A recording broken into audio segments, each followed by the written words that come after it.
Hi, everybody. This is Sherry Sims. Welcome to the Season of Career Series finale of Reset Your Career in the New Year. And tonight we're going to be talking about realities in the workplace that every Black woman should know. Sorry for the delay for us to getting on the career conversation tonight. We had some technical difficulties getting on tonight for some reason with Google Hangout.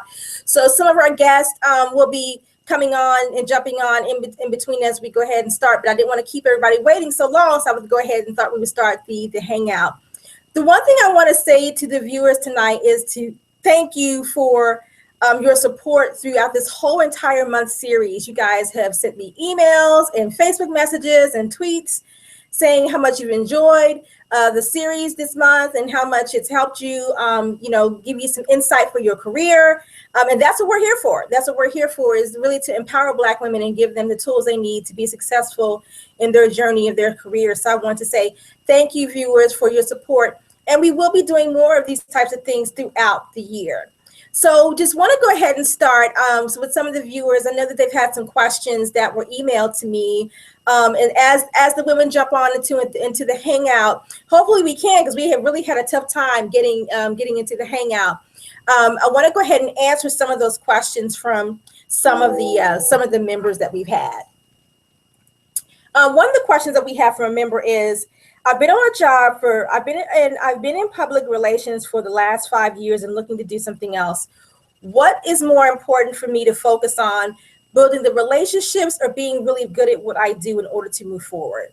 And I think that's a good question that she asked, because a lot of times what happens is that we get so caught up in doing this fantastic work and we think the work is enough to sustain us in the workplace, but really we have to do more, which is building the relationships. But what tonight is really more about, and some of the questions that we've gotten to, so hopefully that we will be able to answer each and every one of them. If not, we definitely will respond to you via email, is that we want to make sure that we understand what it means. What are the realities for Black women in the workplace? What does that really mean in terms of our realities? One of the things that we asked, and it was a question that we had in the actual promotion, was, do you feel like that you can be your authentic self at work? Some people say no, they can't. Or do you feel like you have to downplay your skills and your abilities just because of who's around you? Or do you find yourself changing the way you speak, the way you wear your hair, any of those things that you find yourself doing, you unconsciously may do in the workplace because you're either trying to fit in, or you do not want to be perceived a certain way, i.e. being ghetto hood, the terms that they may be stereotyping you as. And they call that shifting. And what shifting is when you do those things, when you go into the workplace and you look at, I'm going to speak a certain way, or I'm going to wear my certain hair. My hair is natural. Some people wouldn't wear their hair natural in the workplace because they don't want to be perceived a certain way or be treated a certain way. But you really have more control over that. And one of the great things that Ronnie Ellington and the Evoke Life team had talked about yesterday on our Real Career Talk call was talking specifically about that you don't have to make those shifts, that you can be you, but there are an appropriate place and times for all those things. And then one of the things that Ronnie said, I think we all loved on the call, was, when you got to bring out your hood tendencies, you got to bring out your hood tendencies, but know how to reel them back in as fast as you can. So that's one of the things that we talked about in terms of the shifting piece. It looks like the Keisha's on here. Keisha, you made it. Girl. Struggling, okay? I told the viewers that we've had some technical difficulties today. I mean, it's been tough. And then, and we were all cutting it close too, because I was honored at Who's Who Black Cincinnati tonight. And so I right. Reception, and then I had to leave before they started, so I could get here and do our season finale. And there's my program. Look, they got me right in the middle, y'all. I'm right in the center. I saw that. Congratulations. Thank you. What I was just telling the viewers, I had someone who emailed me a question, and so what I was doing was sharing the question with them. Was someone who was looking to change careers, but I wanted to focus more on what we really wanted to talk about tonight, was the shifting piece, and how sometimes we unconsciously do these things in the workplace without realizing that we do it, where we specifically look a certain way and act a certain way, and we kind of minimize our personality and characteristics or what have you, so we can fit in with the workplace or not wanting to be perceived a certain way. Okay. So that's what I was just kind of sharing with them in terms of that. So what I want you to do, and for you, those of you, since Takesha's the first one on tonight with me, Takesha Williams, you guys, she's the one. Remember, you guys, she's the business advisor for Visions. Girl, don't have me get it wrong. Vision. Consulting. And she actually kicked off our series with the first real career talk of the month.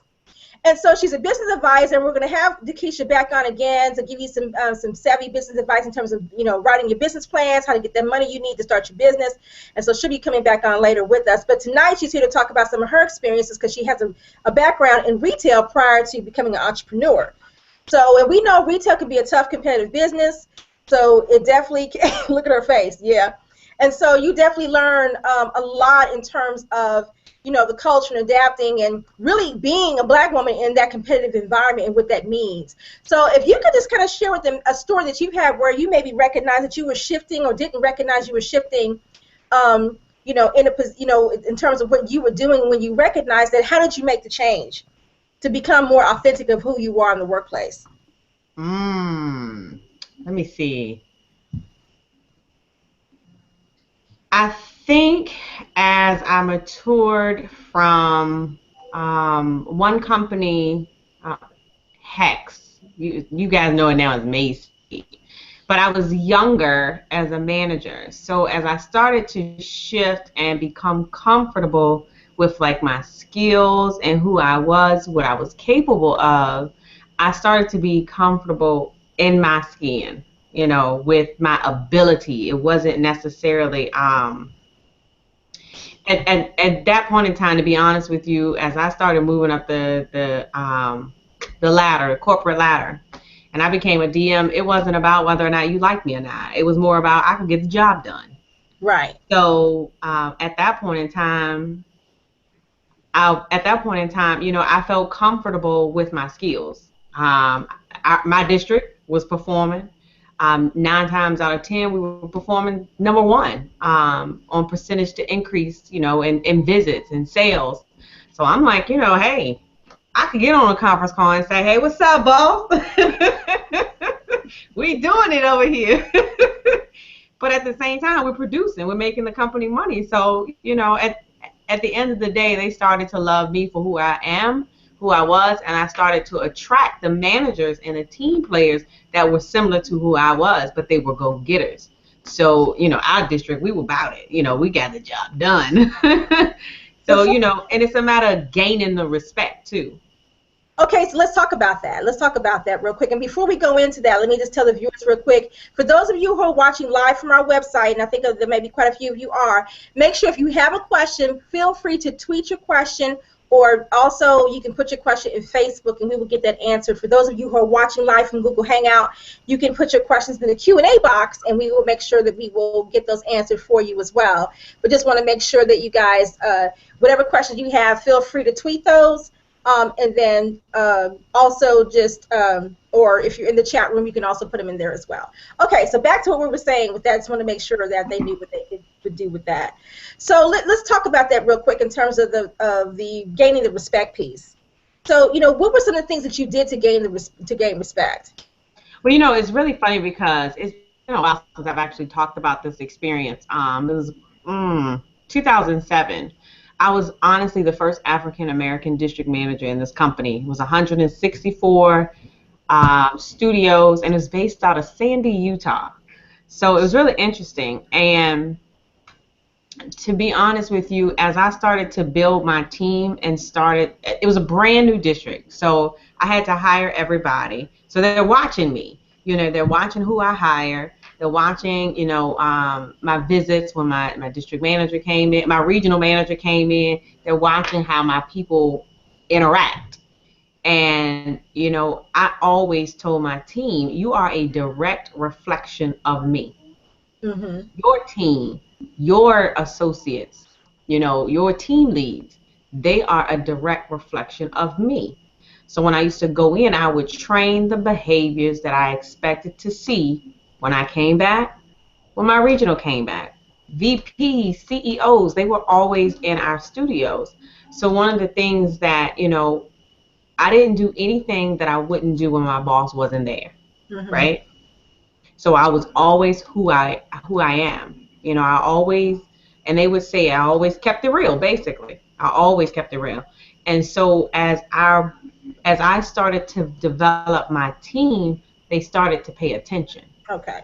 And you know, when I would leave on vacation, my district was the one that was still performing, and my manager didn't have to worry about my group.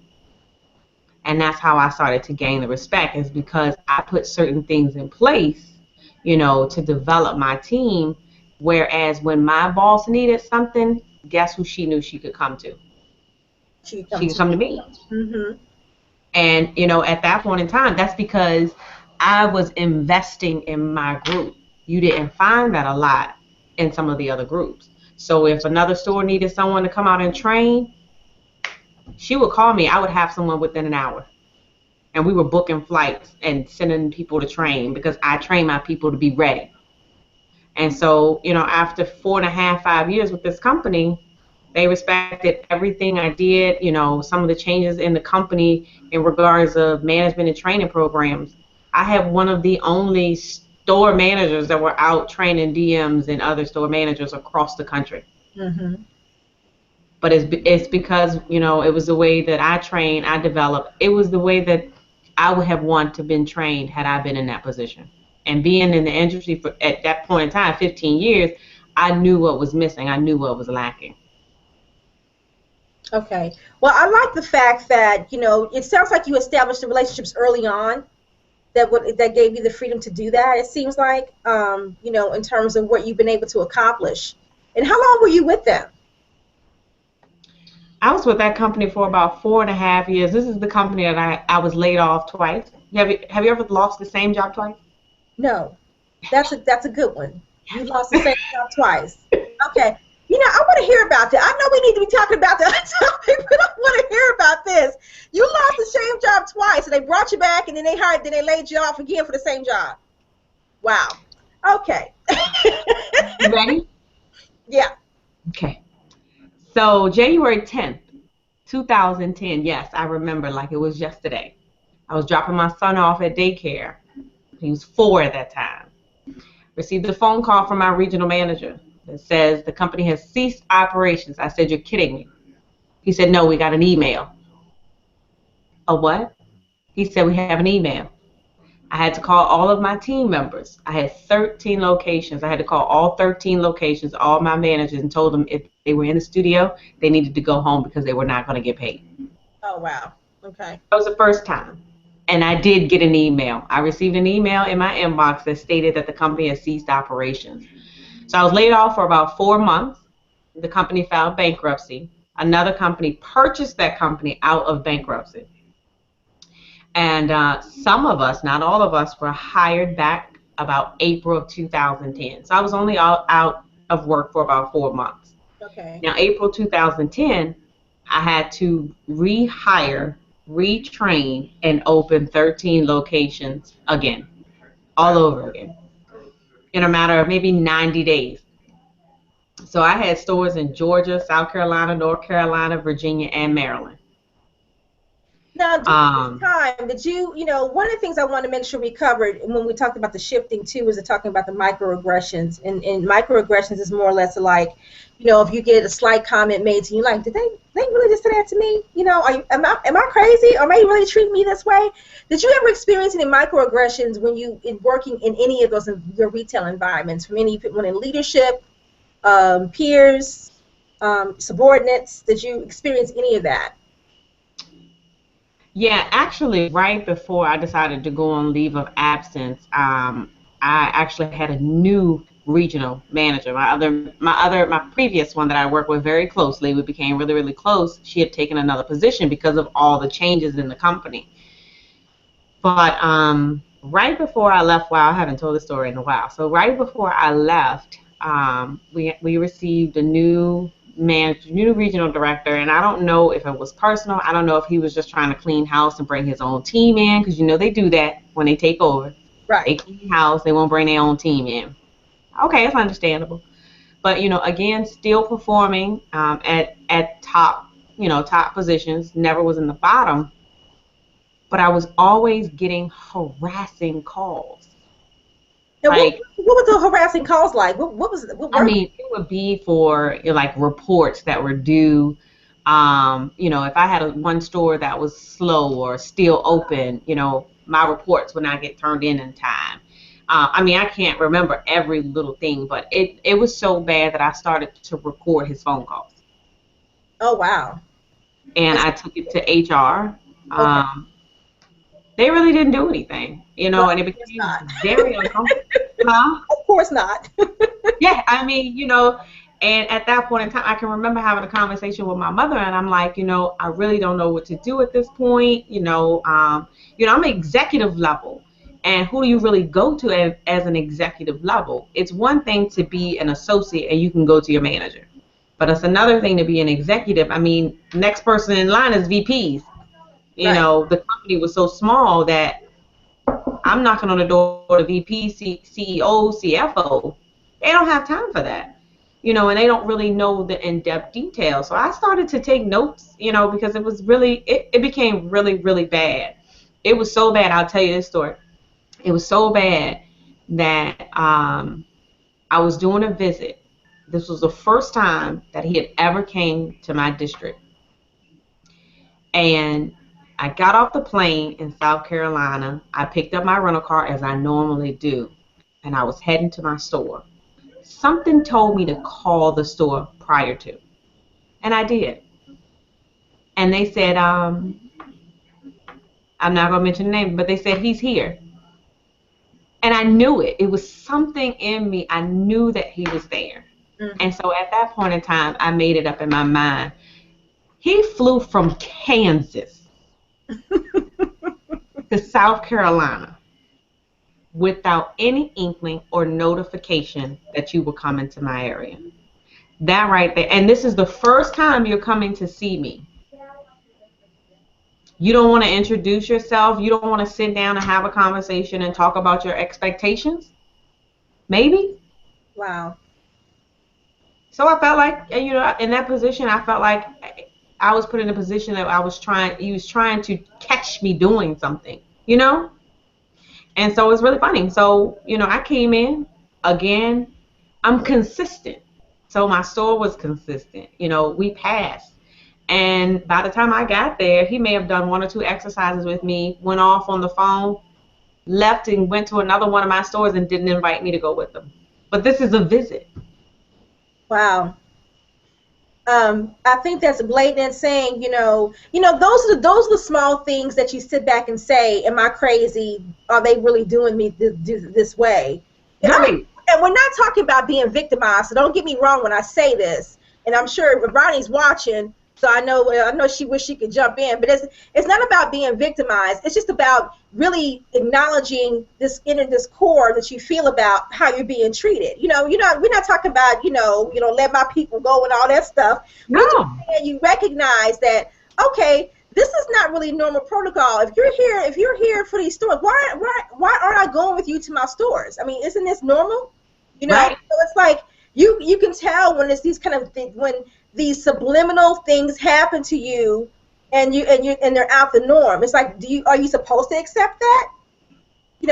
Or it's like, what do you do about that? So that's why I mean by that whole, am I crazy? Am I losing my mind? Or is it just me? Because, and just like Ronnie said on the call yesterday, we tend to blame ourselves sometimes, like we're doing something wrong, and it may not necessarily be that we're doing anything wrong. It's just their behavior and what they're putting off on us in terms of their mentality and their perceptions and things like that.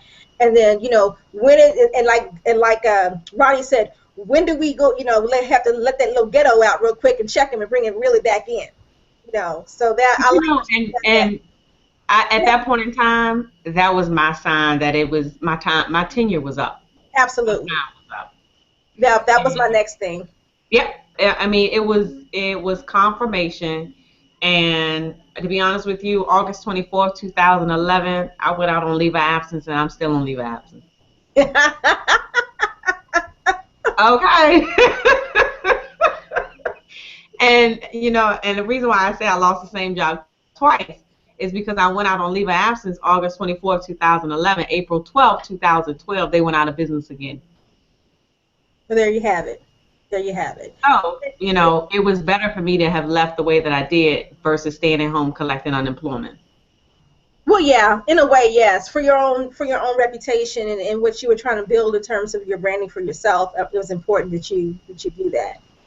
So one of the things that, in terms of the shifting that I wanted to talk about, I remember specifically when I was in my 20s, and, I had, these goals and aspirations like all 20-something-year-olds do, right? In terms of these ambitions they have for themselves in their career. And, not at the time thinking about having a role model or anything like that. And I felt like I needed to emulate, some of the women that were around me in the workplace in order for me to get ahead. And so, not that I really was, changed a lot about myself, but I did notice that I was modifying specific things so I could be perceived a certain way. And I wasn't enjoying that. I was kind of miserable because I really felt like I couldn't be myself. And then when I had someone say, well, Sherry, we don't really think you're a black person. Oh, what happened? Excuse my language. Why the hell you don't think that? Look at this. It is not a tan, What?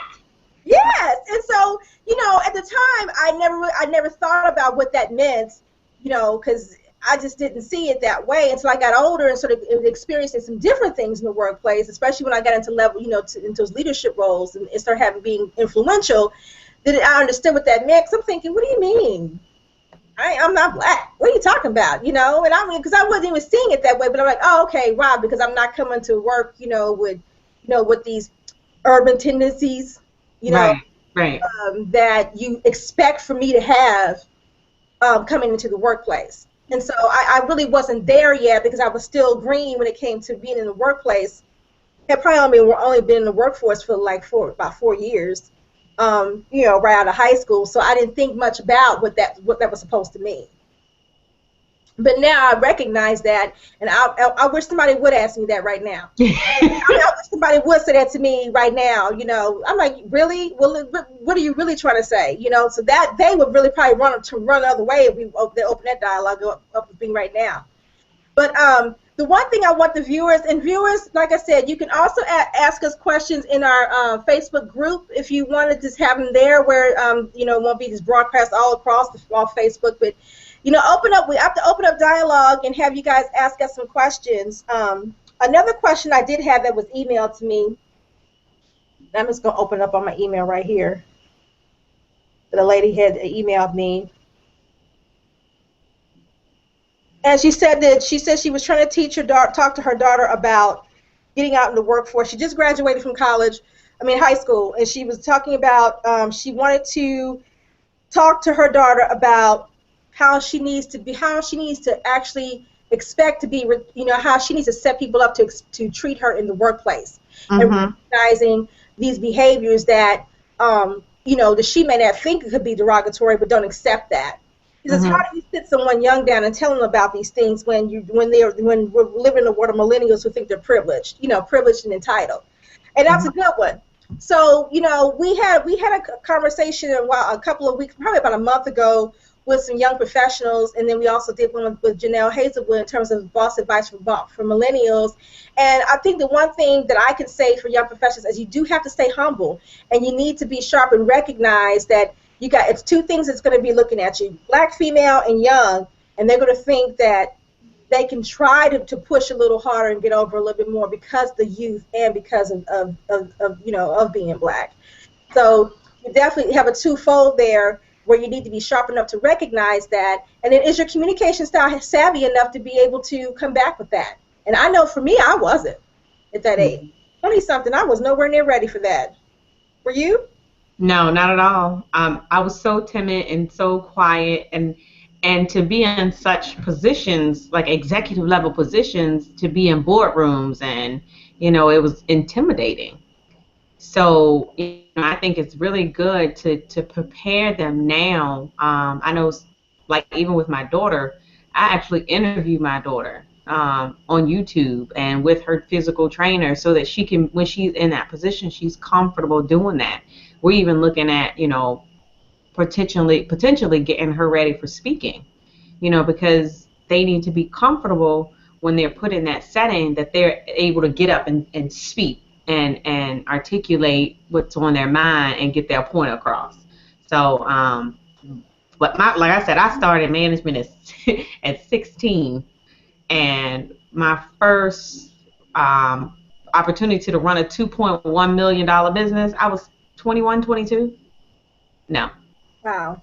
Yeah, but they have the emotional intelligence at that age to handle that. I mean, you think you were good with that? I sat in the boardroom like this, and I only spoke when they called my name and asked me about the juniors department. I wasn't ready.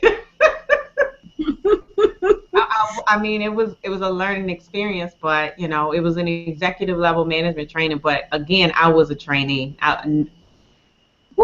Yeah, nowhere. So I know you've been out the workplace for. I know you've been out the workplace for a while because you've been doing the entrepreneur thing. And I know you do some training and things like that. But what do you really feel like in today's workplace? What are some of the challenges that women have in the workplace, you think, right now at this level of influence, whether it's a worker bee?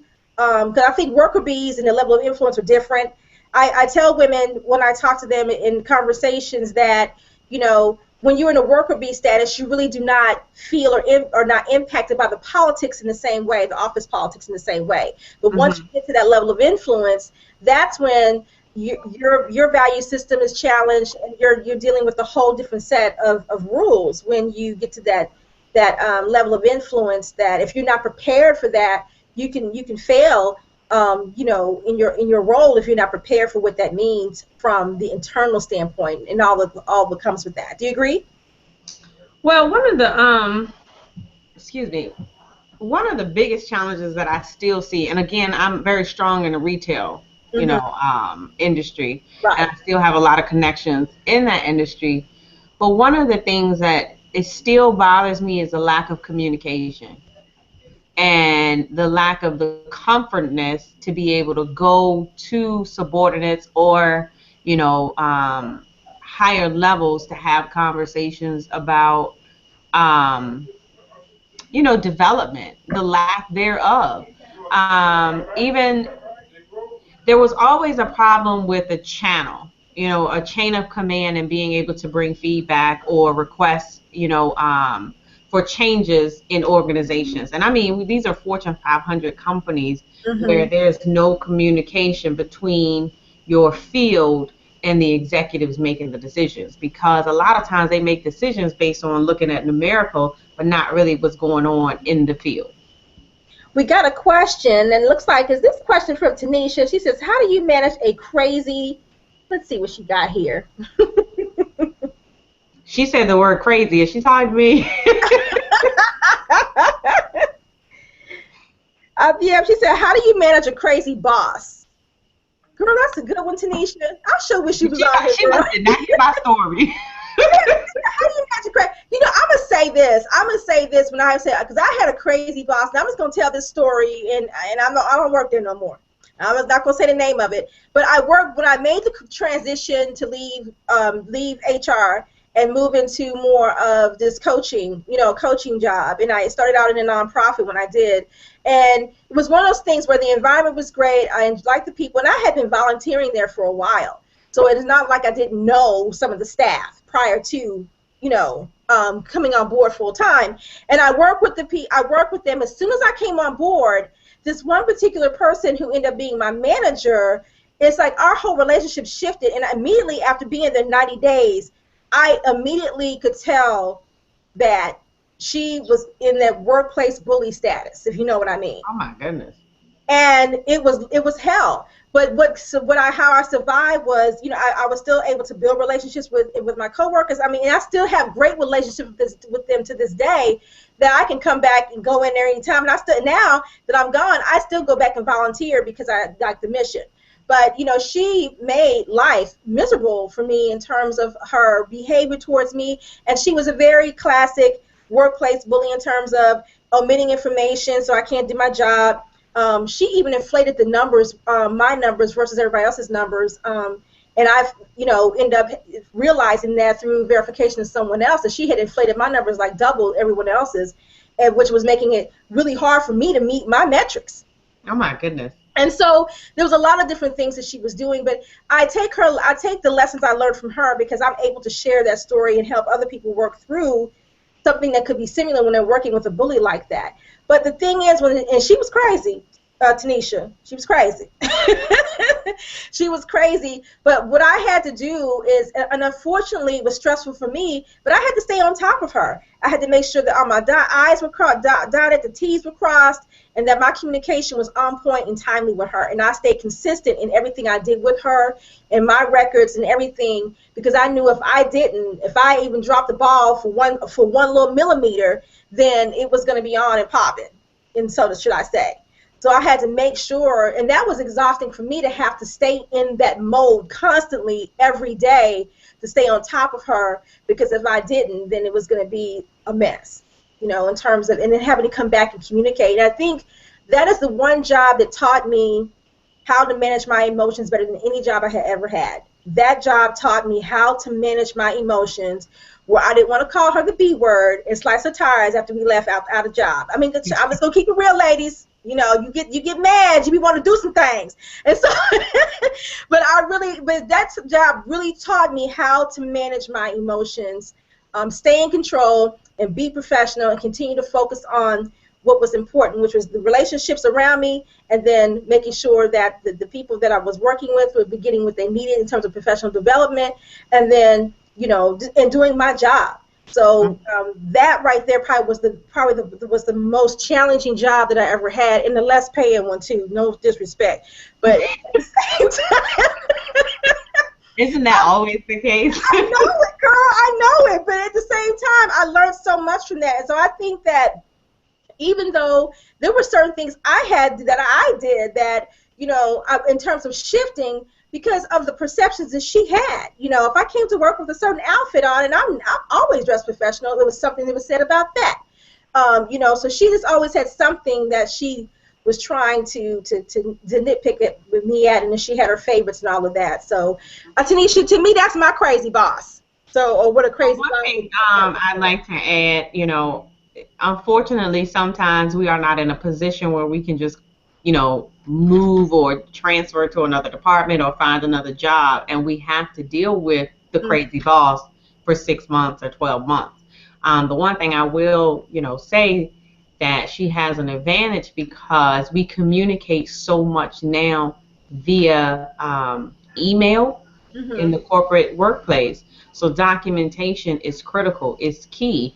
If you put in a position where you are forced, where you can't post out or post into another department, keep details. Keep your documentation. I hate to say try to minimize the communication, but sometimes it get a little intimidating or frustrating to have that conversation with someone who is just you go toe to toe every time you have that conversation. Yeah, and you have to have and I would say documentation is important. I mean, I remember specifically with this one manager, but I actually had caught her, boldly caught her lying about me in a specific conversation with a member, and my verification was my records that I had already. Yep. And so I was able to take that to leadership and say, this is what I've been telling you about her. And this is proof that this is what she's been trying to do. So at that point, it was the come to Jesus meeting, and then it all kind of ceased and desist at that point.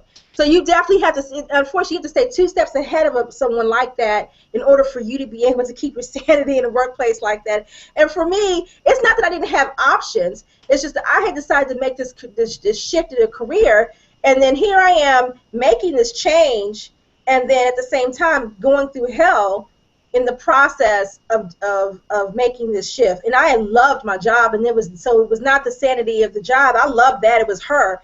They got rid of her, I'd have been good to go. You know what I'm saying? But I still stayed, and I was ride or die, because I really loved what I was doing. And that was the main thing. And Tanisha has a question. She just emailed. It says, how do you craft a plan to meet your personal goals while achieving the company's milestones? That's a good one. Yeah, well, yeah, it is. It is. Did you want to take a stab at it? No, go ahead. Well, in everything you do, you have to be strategic about it. first and foremost. If you're working a 9 to 5, priority during 9 to 5 is making sure that you meet the goals for the company. However, if your personal goals align, similar to being better in your corporate job, i.e., maybe a promotion might involve you going back to school, that's something that it's a win-win situation, because there's an option where the company can pay for the schooling and you're bettering yourself, and at the same time you're developing skills, and to better yourself in your current position, or maybe in a position that you may want to apply for or be ready for in another 6 to 12 months. So it all depends on what you want to achieve personally. But you in everything I do, you have to set goals. You have to set time frames. I'm not sure if you've heard of SMART goals. So, setting specific, measurable, attainable, realistic, and timely goals for yourself, but also set goals for what you want to accomplish in your position, whether it's 9 to 5. I always used to set goals based on metrics, like you were saying earlier.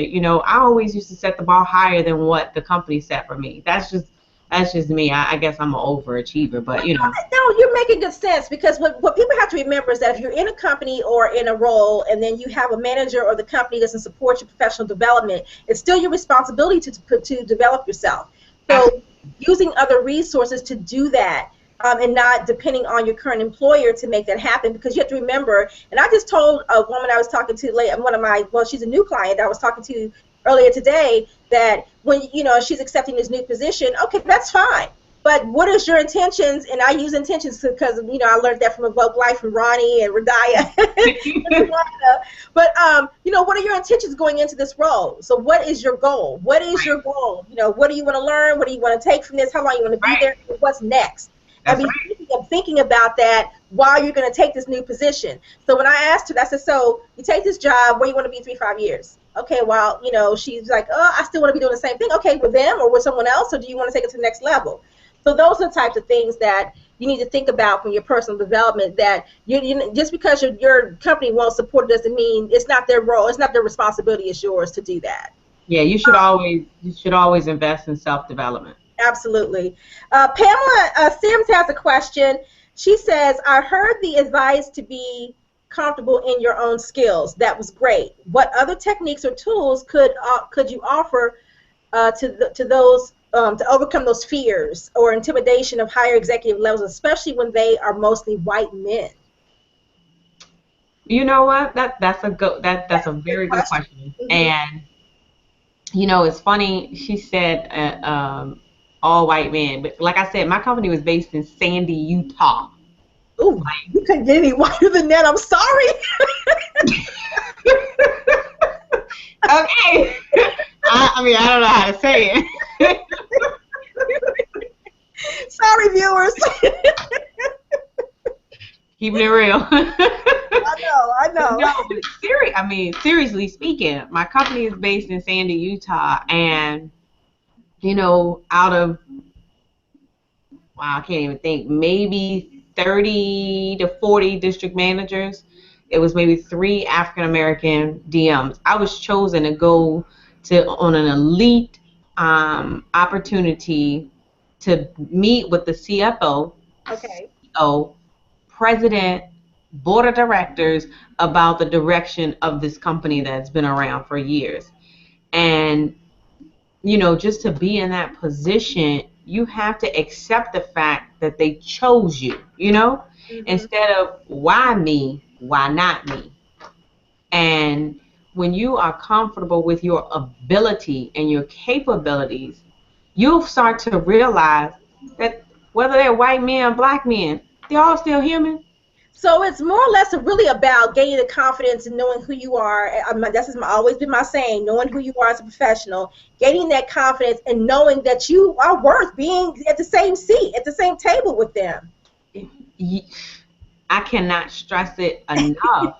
You see me shaking my head. I'm like, they're no different from you, from me, or anybody else that's sitting at the table. They just made it a little bit further faster than you. Right. They still get up in the morning and put their pants on one leg at a time. So if And if there's any other takeaways from this, you know, you got to build that confidence and know that you know, that you're valued and that you're worthy to be at that same seat with them. And don't think any less. And don't even think about it as color. Just know that Right. you're worth being there, you know? And that's the main thing. We have another question. This is from Makita. Hey, Makita. She says, shouldn't your personal goals align with your company's goals, or are you working for the wrong company? So I think we talked about this earlier, didn't we? In terms of, Yes. you know, you'll know if they're not in line, and that's one of the things I always say is, and sometimes you really don't know how much if it's going to be completely in line with your values or not until you get in there. Because I mean, to me, when you accept a new job, you can be walking into a minefield because you really don't know what you're walking into. And, Right. and so, but and once you get in there, then you're starting to understand the internal dynamics and all that, you know, then you can see truly if it's going to be in line with your own personal values or what have you. But I think what Makita is trying to say is that, you know, if it's not, should you just go? Should you leave based on that? Or should you find a way to work?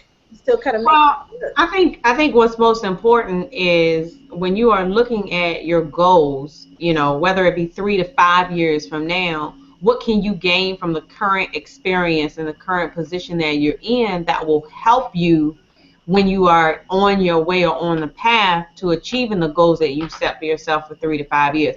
Because you have to understand, regardless whether you're an entrepreneur, self-employed, business owner, or an employee, every position that you take is a stepping stone to something greater. Oh, absolutely. I say it all the time. You're absolutely right. And when you take that job, you still need to be thinking about what's next in mind. You know, Right. we're not talking about So, leaving tomorrow, but it needs to be beneficial for what your end goal is. right. And I mean, granted, when you set goals for yourself, whether it's a year or 3 years, um, even when you assess where you are now, like I said, you have to think about, even though you're living in the now, you have to think about where you want to go. So it may not necessarily line up with the personal goals, but what can you get out of that experience, whether it's work related or even personal sometimes, that you can gain out of that opportunity, even if it's building relationships. You know, it could be, you're surprised at things that you can learn where you are right now. So, Yeah, and it really is about, you know, learning as much as you can where you are right now. So when you are ready to take that step, and you'll know when you're ready. It's either going to be, you're just going to know innately when it's time to go. And it may be an event that may trigger it, or it may just be that you're ready for something new. But you need to be prepared for that and understand what that means. When it is time to go. And sometimes it's time to go for completely different reasons than what we may think. But the one thing I always want to share with women, that, you know, don't hang on to it. And I know it's hard when we have bills to pay. You know, we got to feed the kids, and we got the mortgage and the car payment and credit card bills and all that kind of stuff. And that's fine because we all have that stuff, right? But at the same time, you still need to understand that you have value, and you have worth when it comes to this career profession that you've chosen. And know that, you know, you can do this somewhere else, but that's probably going to be a better fit for you, you know. But you got to know what that is. So you have to be honest about that and make sure that you're not running from not solving the problems where you are. That you're really truly ready to move on and, you know, develop better skills and move into something that's going to be much better for you. Because, you know, it's so easy to build that baggage. Take that baggage with you to the next position. I've done it before. mm-hmm. You know, and one little thing happens and it seems familiar like the last job. I'm like, oh, they tripping in here. You know, they tripping, you know, and now I got an attitude. So, you know, you have to adjust those things, and really understand that, you know, you do have to take a look at yourself, but then you definitely learn, you know, getting along with people and knowing how, and how, not taking it personally, and knowing when to make the shifts the right way is going to be important for you to be able to sustain it and be successful in the workplace too.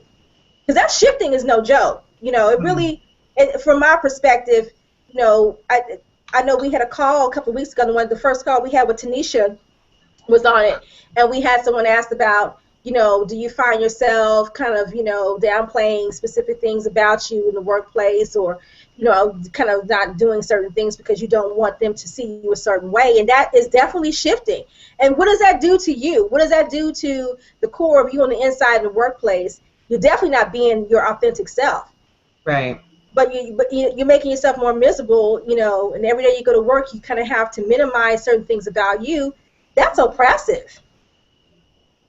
Yeah, the workplace has changed so much. I mean, granted, I've been out for about 4 years now, but it's adjusted so much where even the dress code has changed. And I've gone back like recently and to places where I would wear a button up and some slacks, and they're in there with jeans and sweaters on. I mean, it's presentable, but I'm like, where your slacks at? And I mean, it's just just the way that I guess the changes in corporate America, they've become a lot lax from what I've seen, and it's changed. Well, yeah, you still have some of the business casual dress code, and you've got your Fridays where you can wear your jeans, and then that type of thing. But I think mostly when it comes to, I've seen a lot of companies to where it's the standard business casual, and then jeans on Friday, pretty much all over. I mean, from what I've seen, so far from that. Wow. So I know one of the questions that we had on the actual promo, and I wanted to cover this because, and I think I lost it on my iPad, so I can jump back into it. Was the overall appearance at work. Now, I'm gonna keep it real, and I know it's probably some people gonna probably get mad at me for this. I know some women probably gonna get a bit mad at me. I do think that some of us have problems with our image in the workplace. I do. I mean, and I'm not talking about the natural hair stuff. I'm just talking about overall. I think some of us do have challenges with that. And not all of us, but some of us do in terms of our overall appearance in the workplace. So, I mean, what's your opinion on that? I really can't say. Like, I mean, I only can speak to what I've seen in the last, couple of years. But I've been out so long, I have no clue what they're doing now. You've been in hibernation. Girl, let me tell you. Hibernation. I can only speak to, a few within the last 10 years. Some things were done that were unacceptable. But again, I have personally always been the one that had, I guess, wear button up and slacks. Like, I used to wear suits all the time, so that was comfortable for me. So to see they look like legging dress pants. I mean, it's supposed to be. Yes. Let's not talk about the leggings. Oh my God, I wish somebody could comment about the leggings. I mean, the leggings. At some point, it's like, what is acceptable, But yeah. And I don't want anybody to ruffle any feathers of the viewers when I say this, but what I mean is okay, so you have someone who's a level of leadership and she's an African American woman. A lot of them you see, they're pretty much dressed for success. I'll just put it that way. And then, there's Marsha. She got it. Marsha's like, I'm getting in on this. Marsha's looking like, oh my God, it's taking me 10 years to get in here. It's been, we all have had technical difficulties getting in tonight. It's acceptable, but yeah. Am I getting two things now? Oh, she's still listening to us. I don't even know how I did this. You're watching live. I have been on the call for 40 minutes trying to get through. Well, we're going to go over anyway since we started late because of our technical difficulties, so you're good. She's muted. She's muted now? Yeah. Okay. So what I was saying while she's muted, what I wanted to say is that what I really mean by that is that you have women who are probably more entry level, who are looking, they're, starting out their careers, who really may not have that sense of style, but knowing what it means to dress for success. So, if you definitely have to have a specific, image. We're not saying, change who you are, but Right. you got tats on your neck, and you're trying to be a paralegal, it's not Right. going to go over well for you. In terms of the image. So I think, and I say that because, and I love my niece to death, and she doesn't watch these, but one day she might. But she has both of her dimples are pierced. Oh, wow. And so when she came to visit me, and I said, "Baby, those are cute, but did you not think about your future?" Because in terms of your career, I mean, and you're working in the healthcare field, and these people who you're caring for, they want to be able to look at you and trust that you're caring for them. Does that make sense? So Yeah, I'm saying, I really feel like that sometimes the younger millennials, or people who are at entry level, or not even mid-level, but I think they don't take enough stock into their image and what that means in terms of dressing for success or dressing for where you want to be. Because I think that is important to do that. Yeah, I don't think that they think it through when they make the decisions to do things like that, because I will say that that was one of our stipulations. Like, we worked around kids. It was a children's photography company, so we didn't want piercings, tattoos to be visible. So you either had to put makeup on or you had to wear long sleeves in the summertime. Right, and that's what I mean by that. I think they, as you mature women, mid-level, executives, they get it. They get it. They know that, it's that your work is important, but they also understand that having a specific image is important too. I just think that the younger ones just don't get that yet, what that really means. I remember when I was working in a job readiness program for nonprofit, it was like pulling teeth to get them to understand the importance of that. Even just to clean it up in a job interview. So you have to understand that as a black woman in the workplace, your image is important when, in terms of you look good, you feel good, but you definitely need to make sure that you carry yourself in a specific way. Marsha, you agree? Can you hear us now? I can. Can you hear me? Yes, we can. Wow. So we're going to go over, because we started late with the technical difficulties, because I had some trouble getting on too tonight. So we're going to go over, so don't worry about that. But chime in. We've been talking about the shifting, microaggressions. We talked about all kind of stuff. I've heard it all. I've been listening, even though I couldn't get in. I was listening online. I agree with everything you said. I just add that I think that most of the women probably on the call know all the bad things, know all the things they do that make them have to shift. They know about the bad bosses. They know about the people who jack up their numbers. They know about all of that. And that we have to be strategic and get past that. So we can't just complain to one another and then think that's it. So we have to talk about what strategy is. And it's very funny, because in the Little Black Book of Success, we say, know that there's a game and accept that you must play. Yes, and you know what? I'm going to say this. When I first read that statement, girl, that blew me back to my seat. And I'm going to tell you why. Because I was like, that right there is total acceptance of responsibility for where you are and what you need to do to be successful in that workplace, regardless of what you have to deal with. And you have to know why you're there. Right, absolutely. Money, I think, is only a motivator on payday. The rest of the day, you have to deal with all the hassles, the non-paydays, the Monday mornings when you have angst in your stomach. And what are you going to do to get as much as you can from those experiences so that you can do what you want to do? And unfortunately, so often I'm talking to sisters, and not only young ones. So we talk about millenniums, but I want to talk about some older sisters that they complain and then they do nothing. And when you say, well, why are you here? And what are you doing? And what are you trying to get from it? And they haven't thought through what they want the end result to be. If you can think through what you want the end result to be, Stephen Covey has that wonderful quote, start with the end in mind. Mm-hmm. And if you can come up with that end result, you can live through anything. And yeah, some of it might be shifting, but others might be, you might laugh at that crazy boss and Yes. say, you're going that way, but I'm going to get what I need. I need to network with people. I need to meet people. I need to show people what I can do. And it might be uncomfortable, but it's not as uncomfortable as if you're complaining about it.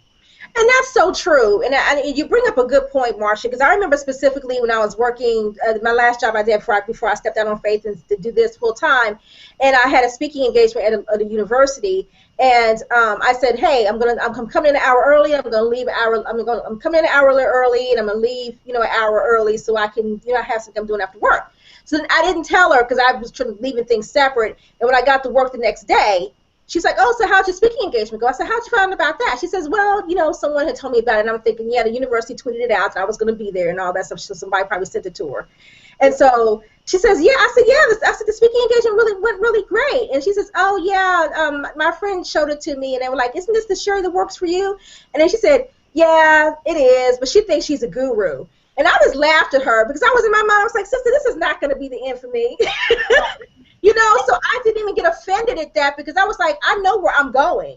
Exactly. And that's not so what you're saying is irrelevant because at the end of the day, while you still here trying to fudge the numbers, I'm going to be off, doing something else eventually, which is my end result. So I definitely get what you're saying in terms of when you know what your end goal is, it makes it a lot easier to tolerate where you are and deal with and gain what you need so you can move on. So that's exactly right. And I just think that we can't just lead with emotion. So absolutely. Sometimes those terrible bosses or those people who distract you are put in your life for a reason. And if you give them energy, it takes away from your credibility, from your creativity, and from your happiness. So sometimes it means I'm going to be happy despite your craziness. And I'm still going to do what I need to do to keep moving ahead. But we have to have our mindset and our emotions in check in order to do that.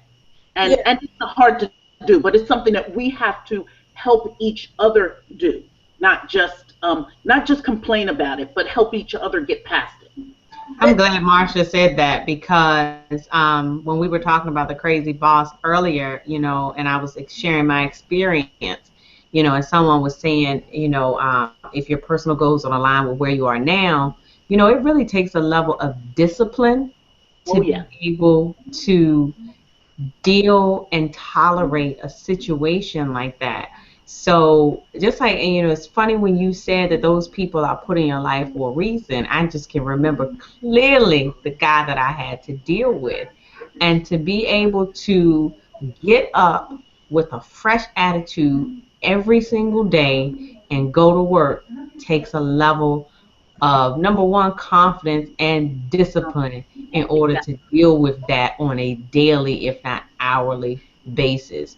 And, I can laugh now. I probably shed tears then, but, it helped me to be able to control myself because, again, I was one that would, shoot off. You said what? And but once you get to a certain point, those things just can't happen anymore. You have to discipline yourself and say, you can say what you want to say and I hear you, but at the end of the day, I'm trying to conquer this and I'm trying to accomplish this, and you are not going to deter me and you're not going to take me off this journey. But you have to be at a different place to be able to think like that. Exactly right. And I think that that's why these and sessions like this are so important, because we need to, we hear the negatives all the time. We see the negatives all the time. So these should be all about the positives, all about the strategy, all about when this happens, how can you get past it? Because it's going to happen. We're going to work harder, we're going to work harder. We're going to have those crazy bosses. We're going to have those distractions. We're going to have people fudging the numbers. We're going to have people lying on us. That's a given. Now that you know that, what are you going to do about it? And if you're going to put your hands on your hip and roll your neck and scream as loud as the next person, where is that going to take you? Versus doing it the other way and being strategic. And so these sessions, I think, have to be all about strategy. And that's why I'm a coach. Absolutely, that's why she's a coach.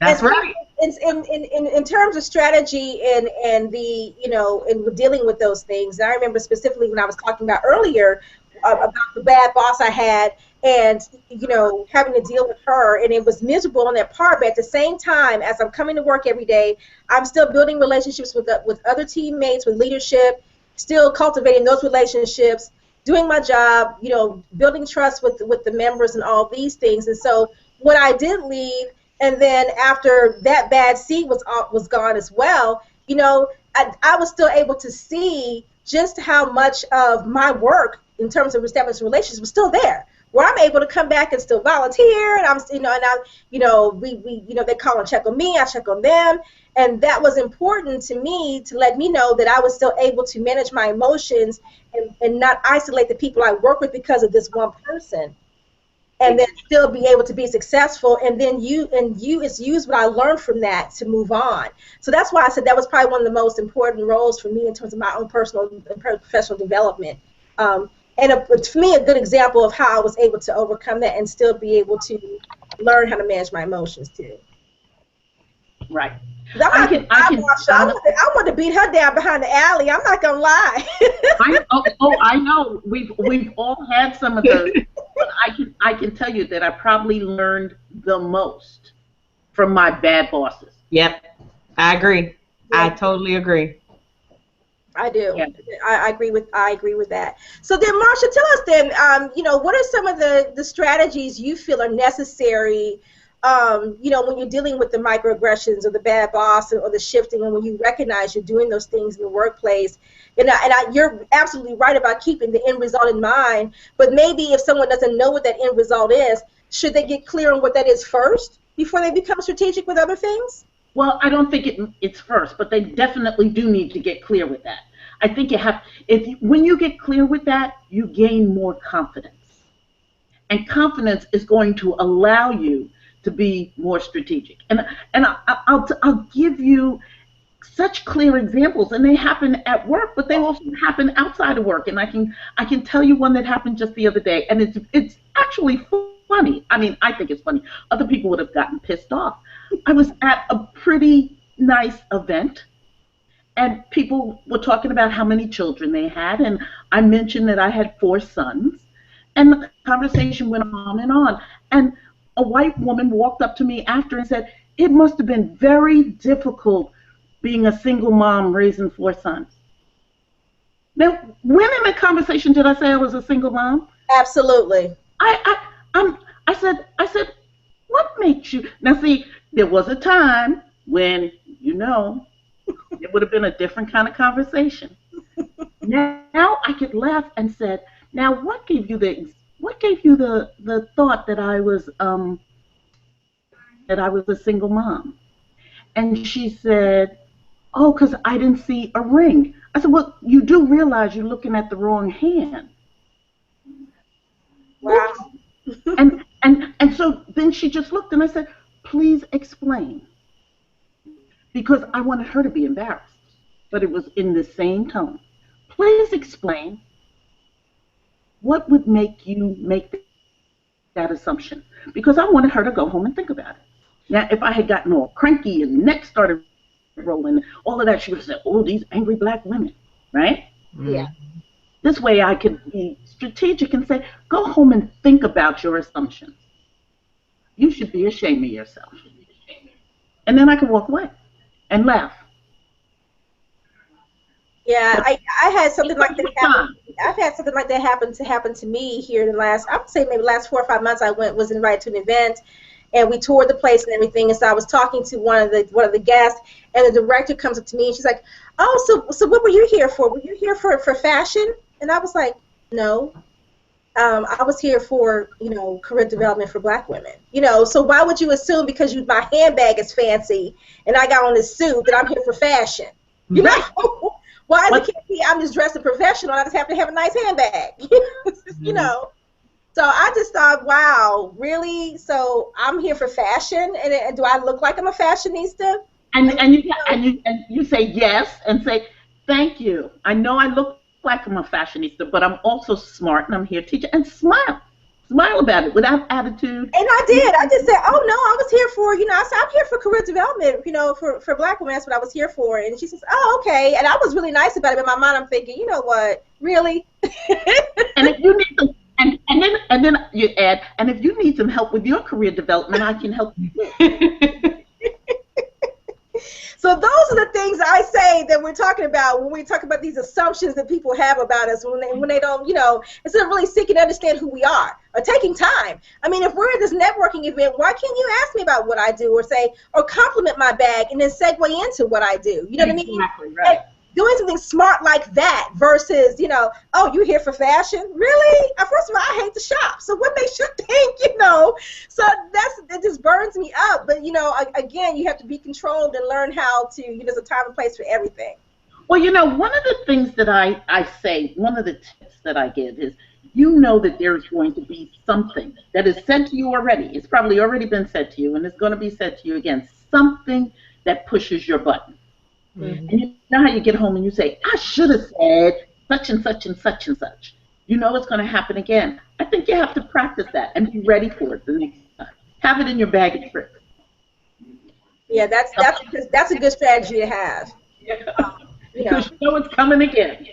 Yeah, you're right. It may come back 3 times harder, and you got to be ready for it. Yeah, you're right about that. You're right about that. Absolutely. And so, let's see, it's 9:13. I know we don't want to keep the viewers too much longer, but any takeaways that you may have, Marsha? I know you listened to the whole thing and just now jumping in. Anything that you want to share? Any Marsha tips or anything that you want to share from, any mama-isms you might want to share that's related to what we're talking about? Yeah, I think the first person you lead is yourself. And I think that we can learn so much from one another. And that we can't be shy about sharing the things that we learn with one another, even in very informal ways.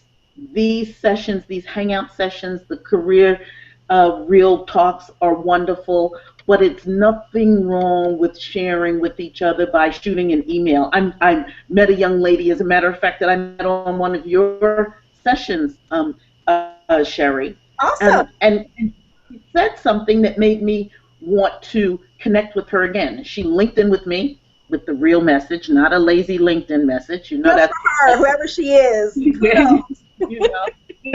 Not the lazy LinkedIn message. And we chatted today. It's about just sharing information. There's enough business to go around, no matter what business you're in. There's something that we can learn from one another. And the more we do that on a regular basis, the more all of us will be lifted from it and feel better about ourselves because of it. Yes, and we want, because what Marsha's saying is absolutely right, viewers. The main thing is building the relationships, but connecting, sharing, your stories and things. And like Marsha just connected with one of the women who was on the call. That's what this is all about.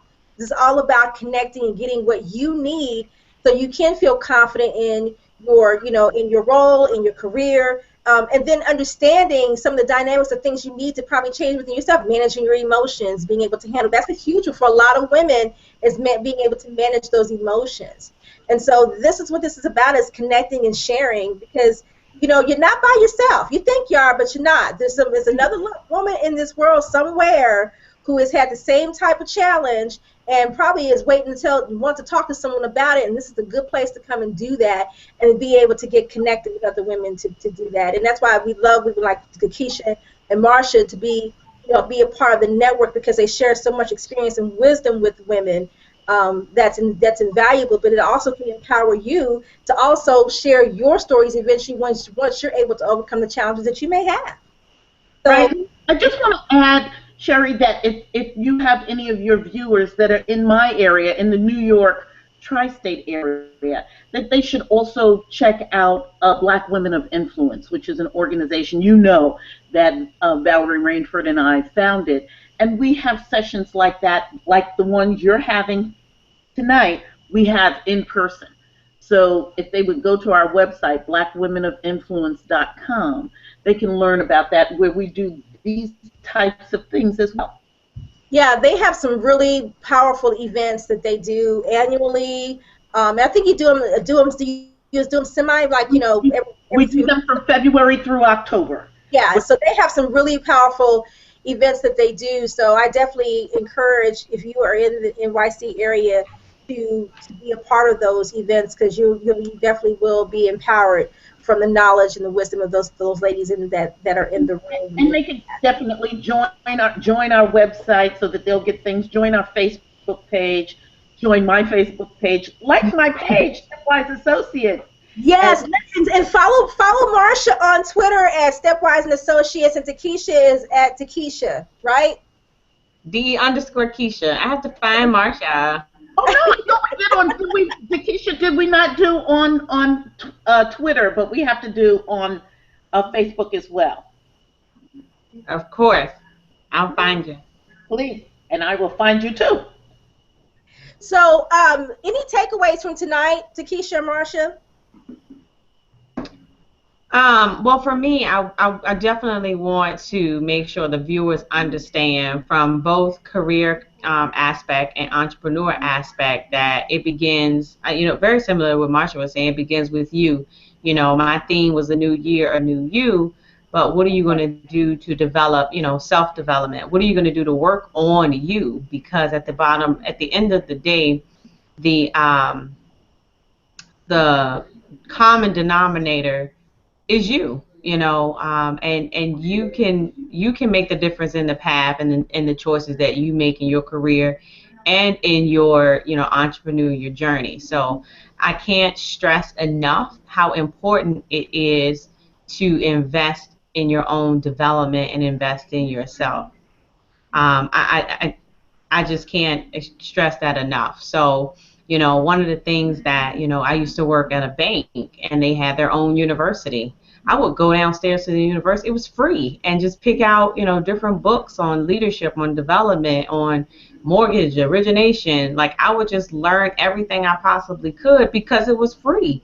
You never know when you get to use that information again. So, take heed where you are now, but always develop and grow on your skills no matter what it is. So I think that's. I agree, Takesha. And also, don't just look for the free stuff. Put some money where your mouth is. Oh, absolutely. Instead of the 39th pair of shoes, shop in your own closet and invest that money in something that's going to move you forward. So I am just such a proponent of saying, people who say they have no time, or people who say they have no money, they have it, they just haven't considered themselves important enough. And once you consider yourself important enough, you will develop yourself because you will invest in yourself.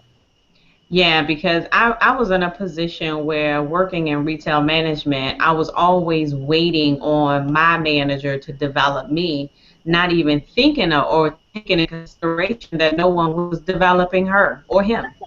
So, you can't sit back and expect for someone to develop you, to help you grow, when they themselves are in a position where they're looking to grow.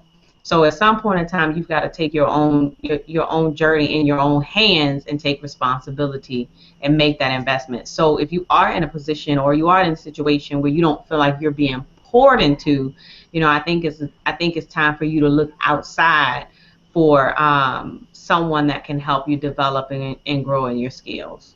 Yeah, I agree. That's true, because that's one of the things that can really led me to creating BCWN, is because I wasn't able to get what I needed at work, and I was looking for a mentor to start that process with me, hoping to kind of help me to understand what I need to do next, whether that would have been investing in whatever, you know what I'm saying, and kind of helping to jumpstart that. And when I wasn't able to get that, that's when I was like, okay, I'm just going to use another resource to see if I can get what I need. But then it kind of evolved into something else, not because I strategically was doing it that way. It was more of a divine type of thing that kind of happened all together. But still the end result is that I learned eventually that I have to invest in buy on development, don't buy the coach bag, go get the course.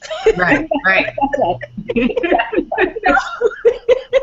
Go get that, go put that back and go get the course and start. And I've always been more of a self-motivating type of person. So, I can get a kit and read a book, or I can, listen to a CD and really kind of hone in on that, doing it that way without a whole lot of instruction. But I had to learn that myself. Right. Yeah, but you know what? And if you want it bad enough, or if you want something bad enough, you'll find the means and you'll find the time in order to get it done. Exactly right. That's true. You will make the way. I agree with that. And I'm just gonna put in one more plug, and that's for Black Enterprise Women of Power Summit. If anyone gets a chance to go to that, then try to go to that. And the people who join who are part of your members, if they know of other people who are going, they should search them out. You get to meet people, you get to talk to people face to face. You can put that out on your Facebook. As a matter of fact, I'll do that tomorrow to say, is anybody else going? If they're going, join me, meet me there.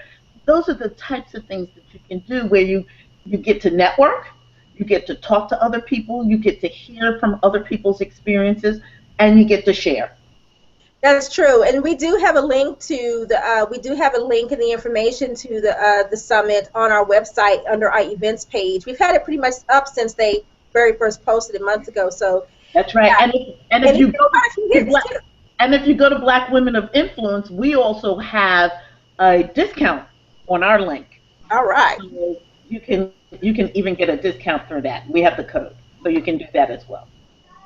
Okay, good. So, guys, make sure that you follow Takesha and Marsha on Twitter.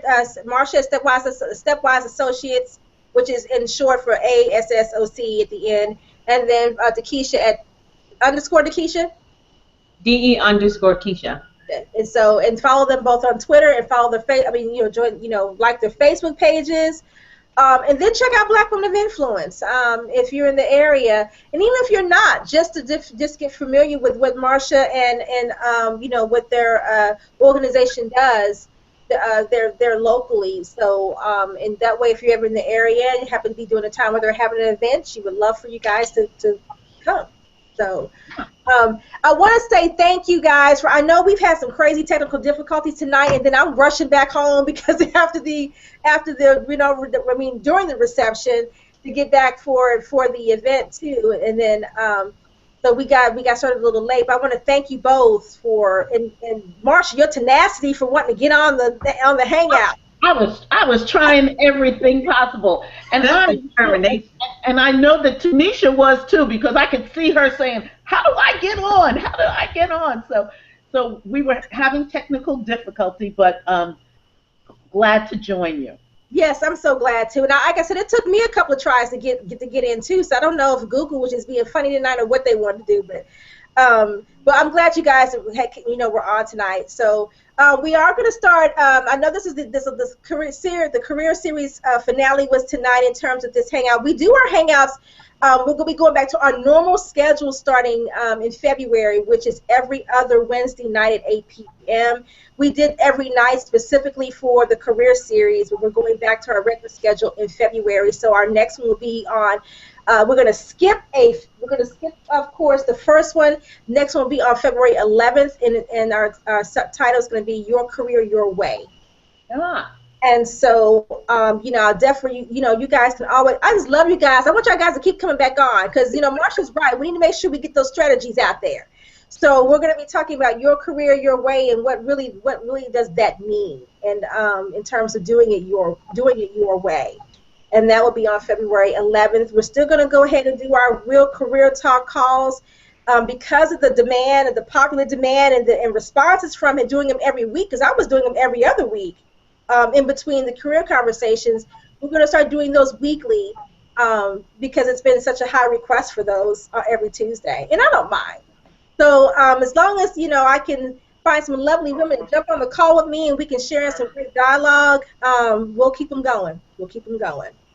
So my takeaway, yes, my takeaway from this is what I want to share with the women who are viewing is that, regardless of what your current situation is now.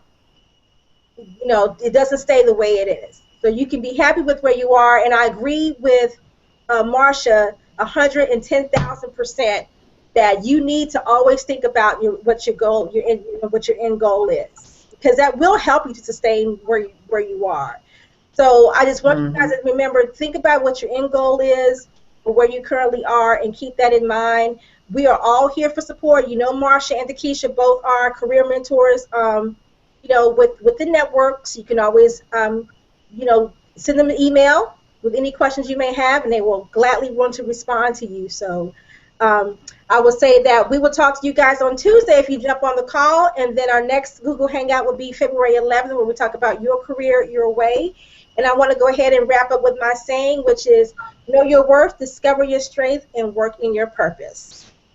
Good night, everybody. Good night. Thank you. Thank you. Bye.